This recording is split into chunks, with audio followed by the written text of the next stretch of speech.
Assalamualaikum warahmatullahi wabarakatuh. Selamat malam Bapak Barna selaku fasilitator PGP dan teman-teman CGP lainnya yang hebat. Langsung saja di sini saya akan mempresentasikan hasil kerja kelompok 2 dengan studi kasus berjudul Anak Guru Ngaji Tidak Boleh Divaksin. Adapun kelompok 2 beranggotakan yang pertama yaitu Bapak Agus Danura Harjo, kemudian saya sendiri Nina Susilawati, dan Bapak Hasanuddin. Abdul, sebut saja itu namanya. Dia murid kelas 2 di SD tempat saya bertugas. Pada hari Rabu tanggal 12 Januari 2022 diadakan vaksin dosis 1 untuk usia 6-12 tahun oleh petugas puskesmas.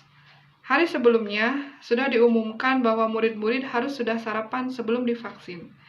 Pada hari itu, semua yang hadir divaksin kecuali 5 siswa yang tidak hadir termasuk Abdul karena Abdul sedang sakit. Setelah sembuh, pada tanggal 17 Januari 2022, bersama teman yang belum kemudian divaksin oleh petugas puskesmas. Lalu ibunya yang seorang guru mengaji mengirimkan pesan melalui aplikasi WhatsApp kepada saya kalau Abdul tidak diperkenankan ayahnya untuk divaksin kembali. Setelah ditanyakan apa alasannya, Ibu Abdul hanya menjawab mengikuti perintah suami. Wali kelas pun kemudian memberitahukan hal tersebut kepada kepala sekolah karena khawatir beliau adalah guru mengaji yang terpandang. Takut orang tua lainnya ikut terpengaruh. Sedangkan dari pihak puskesmas meminta bagi yang tidak mau divaksin harus ada alasan, yaitu memiliki riwayat sakit berat dengan menyertakan dokumentasinya. Apa yang sebaiknya pihak sekolah lakukan? Pertanyaan yang pertama, apa keputusan yang Anda ambil? Pihak sekolah tetap memperbolehkan anak tidak divaksin untuk tetap sekolah. Hanya keputusan untuk Abdul tidak divaksin harus disampaikan langsung oleh ibunya kepada pihak puskesmas. Yang kedua, prinsip mana yang Anda gunakan dan mengapa? Yaitu menggunakan prinsip evidence-based thinking. Dengan diberikannya vaksin, mudah-mudahan dapat terhindar dari penyakit yang sedang ditakuti, yaitu COVID-19 ditambah Omikron. Keselamatan murid di SD bisa terjaga dengan kegiatan vaksinasi. Kemudian pertanyaan ketiga, 9 langkah pengambilan dan pengujian keputusan pada studi kasus. A. Apa nilai-nilai yang saling bertentangan dalam studi kasus tersebut? Kewajiban vaksinasi bagi siswa oleh pemerintah, izin dan restu orang tua, rasa peduli terhadap kesehatan baik dirinya maupun orang lain. B. Siapa yang terlibat dalam situasi tersebut? Yaitu orang tua siswa Abdul, wali kelas Abdul, kepala sekolah, pihak puskesmas. C. Apa fakta yang relevan dengan situasi tersebut? Abdul sudah diberikan vaksin ke-1, lalu sakit setelah divaksin. Isu yang beredar bahwa tidak adanya kewajiban untuk divaksin, bahkan pejabat daerah pun mengatakan demikian. D. Pengujian benar atau salah. Dalam uji legal itu tidak ada, uji regulasi pun tidak ada, kemudian dalam uji intuisi ada, kalau memang jadi sakit setelahnya divaksin, kasihan juga terhadap anaknya. Kemudian jika dipublish, maka itu akan tidak nyaman. Lalu keputusan panutan atau idola, yaitu sama, pasti keputusannya dengan pihak kepala sekolah. Kemudian E.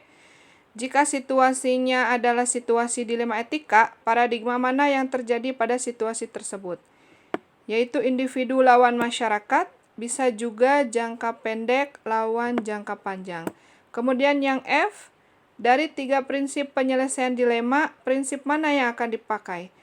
Yaitu evidence-based thinking dan care-based thinking. Kemudian G, apakah ada sebuah penyelesaian yang kreatif dan tidak terpikir sebelumnya untuk menyelesaikan masalah ini, atau investigasi opsi trilema? Mungkin ada, kalau orang tuanya hadir ke sekolah diajak mengobrol, diberi pengertian tentang vaksinasi dan efek vaksinasi. Diharapkan dengan demikian, orang tua Abdul bisa memberikan izin kepada Abdul untuk divaksin kembali. H. Apa keputusan yang akan Anda ambil? Membolehkan Abdul untuk tidak diberi vaksin. Kemudian, coba lihat lagi keputusan Anda dan refleksikan. Bisa jadi teman Abdul atau orang tuanya malah menjauhi Abdul karena tidak divaksin dan dianggap bisa membawa virus penular. Bisa jadi orang tua murid kelas 2 atau yang lainnya pun menilai jika sekolah tidak ketat dengan membolehkannya Abdul tidak divaksin. Analisis pengayaan. Dari ke-9 langkah pengambilan dan pengujian keputusan, apakah ada langkah-langkah yang Anda anggap lebih penting daripada langkah lainnya? Mengapa? Ada, memberikan pengertian kepada orang tua Abdul tentang pentingnya vaksinasi. Selain ke-9 langkah, pengambilan dan pengujian keputusan tersebut, menurut Anda, apalagi yang sebaiknya dilakukan oleh pemimpin pembelajaran dalam memastikan keputusannya adalah keputusan yang tepat? Yaitu mengundang atau memberitahukan kepada orang tua Abdul jika imunitas Abdul akan berbeda dengan temannya yang sudah divaksin. Apapun resiko yang terjadi nanti atas keputusan itu agar dapat dipertanggungjawabkan masing-masing. Sekolah tetap membolehkan Abdul untuk bersekolah. Bila Anda menerapkan 9 langkah tersebut, apakah dapat dipastikan bahwa keputusan yang Anda ambil akan bisa mengakomodasi semua pemangku kepentingan atau stakeholder sekolah? Mengapa? Tentu tidak. Dengan diizinkannya Abdul tidak divaksin, berarti target kerja pihak sekolah terhambat. Tapi sebaliknya, jika semua murid berhasil divaksin, berarti ada hak orang tua yang tidak diindahkan. Menurut Anda, bagaimana hubungan antara nilai-nilai dan budaya sekolah dalam pengambilan keputusan di dalam situasi dilema etika? Sangat berkaitan erat.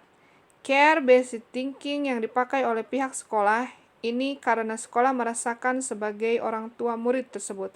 Rasa empati dan menghargai orang tua murid dikedepankan karena guru adalah orang tua kedua di sekolah.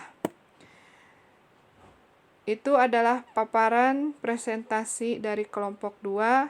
Kurang lebihnya saya mohon maaf. Saya akhiri, wabillahi taufiq wal hidayah. Wassalamualaikum warahmatullahi wabarakatuh.